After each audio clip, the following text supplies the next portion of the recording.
بسم اللہ الرحمن الرحیم اللہم صلی علی محمد النبی الامی وعلی آلہ وسلم تسلیما۔ آج ہمارا سنن ابی داؤد شریف جلد اول کا 21واں سبق ہے اور 21واں سبق ہم پڑھیں گے باب السواک سے۔ حدثنا قتیبۃ بن سعید عن سفیان عن ابی زناد عن الاعرج عن ابی ہریرہ یرفعہ قال لولا ان اشک علی المؤمنین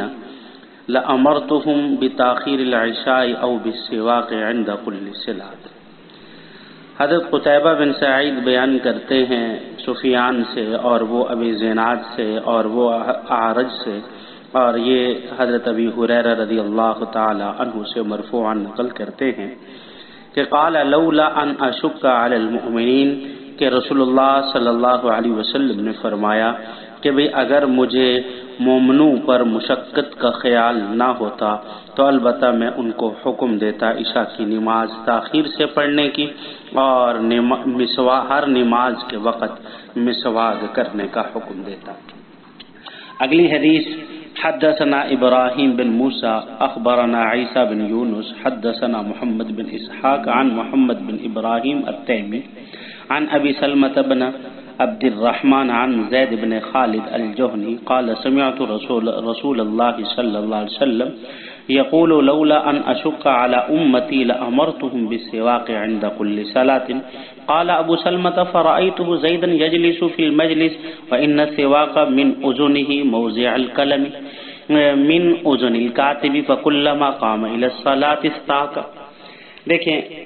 حضرت ابراہیم بن موسیٰ یہ نقل کرتے ہیں، انہوں نے کہا خبر دی مجھے عیسیٰ بن یونس نے، اور انہوں نے کہا کہ ہم نے بیان کیا محمد بن اسحاق سے، اور انہوں نے محمد بن ابراہیم تیمی سے نقل کی، اور انہوں نے ابی سلمہ بن عبد الرحمن سے، اور انہوں نے زید بن خالد الجہنی سے، اور یہ زید بن خالد الجہنی فرماتے ہیں کہ سمعت رسول اللہ صلی اللہ علیہ وسلم، کہ میں نے رسول اللہ صلی اللہ علیہ وسلم کو یہ فرماتے ہوئے سنا کہ لولا ان اشک علی امتی، کہ اگر مجھے اپنی امت پر مشقت کا خوف نہ ہوتا تو میں البتہ ان کو مسواک کرنے کا حکم دیتا ہر نماز کے وقت۔ قال ابو سلمہ نے کہا کہ میں نے زید کو دیکھا کہ وہ مسجد میں بیٹھے رہتے ہیں،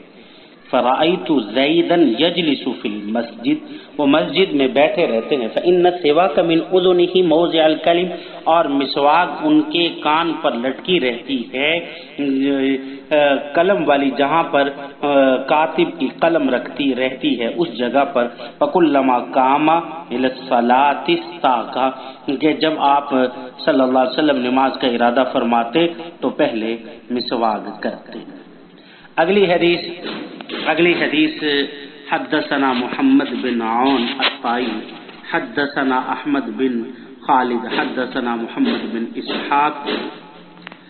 عن محمد بن یحییٰ بن حبان عن عبداللہ بن عبداللہ بن عمر رضی اللہ تعالی عنہ قال قلت ارأيت اتوضأ بن عمر لكل صلاة طاهرا وغير طاهر عم ذلك قال حدثتنی اسما بنت زید بن خطاب ان عبداللہ بن حنزلہ عن ابی عامر حدثها ان رسول اللہ صلی اللہ علیہ وسلم امر بالوضوء لكل صلاة طاهرا او غیر طاهر فلما شق ذلك عليه امر بالسواك لكل صلاة فكان ابن عمر رأى انه به قوة فكان لا يدع الوضوء لكل صلاة۔ قال ابو داود ابراہیم بن سعد رواہ عن محمد بن اسحاق قال عبید اللہ بن عبد اللہ۔ دیکھیں محمد بن عوف الطائی کہتے ہیں کہ ہم نے بیان کیا احمد بن خالد سے، اور انہوں نے بیان کیا محمد بن اسحاق سے، اور انہوں نے محمد بن یحییٰ بن حبان سے، اور انہوں نے عبداللہ بن عمر سے، فرماتے ہیں کہ قلت ارأیت، کہ کیا آپ، میں نے کہا کہ آپ کا کیا خیال ہے کہ آپ بتا سکتے ہیں کہ عبداللہ بن عمر رضی اللہ تعالیٰ عنہ جو کہ ہر نماز کے لیے وضو کرتے تھے، خواہ وہ وضو سے ہوں یا بغیر وضو سے ہوں، اس کی کیا وجہ ہے؟ تو انہوں نے جواب دیا کہ مجھ سے اسما بنت زید بن خطاب نے بیان کیا اور ان سے حضرت عبداللہ بن حنظلہ بن عامر نے بیان کیا کہ نبی کریم صلی اللہ علیہ وسلم کو ہر نماز کے لیے وضو کا حکم کیا گیا تھا، خواہ آپ اس وقت باوضو ہوں یا بغیر وضو ہوں، لیکن جب یہ عمل آپ صلی اللہ علیہ وسلم کے لیے باعث مشقت ہوا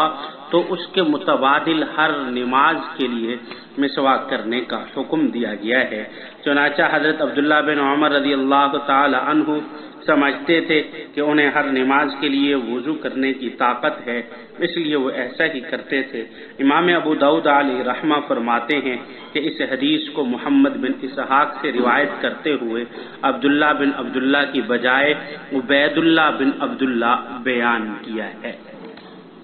دیکھیں، یہ تو ہم نے آپ کے سامنے اس باب کے حدیث کا ترجمہ بیان کیا ہے۔ آگے اس باب کی تشریح کو ذرا دیکھیے۔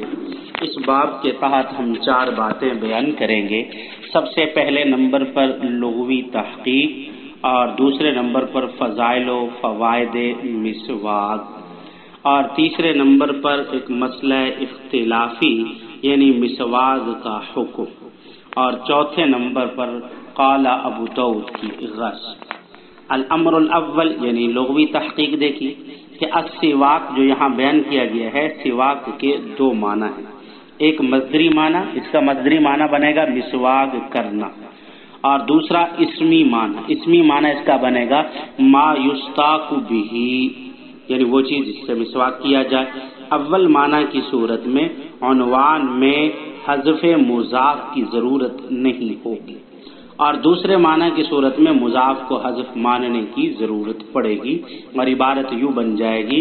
باب استعمال السواقی، یعنی یہ باب ہے مسواک کے استعمال کرنے کے بیان میں۔ آگے لفظ آیا لولا ان اشق۔ دیکھیں کلمہ لولا یہ وجود اول کی وجہ سے انشقاء ثانی پر دلالت کرتا ہے، جیسے لولا علی لہلک عمر۔ اب یہاں ایک سوال ہوگا کہ حدیث باب میں امر اول مشقت علی المؤمنین ہے اور امر ثانی امر بالمسواک عند کل صلاۃ ہے، یعنی اگر مشقت علی المؤمنین نہ ہوتی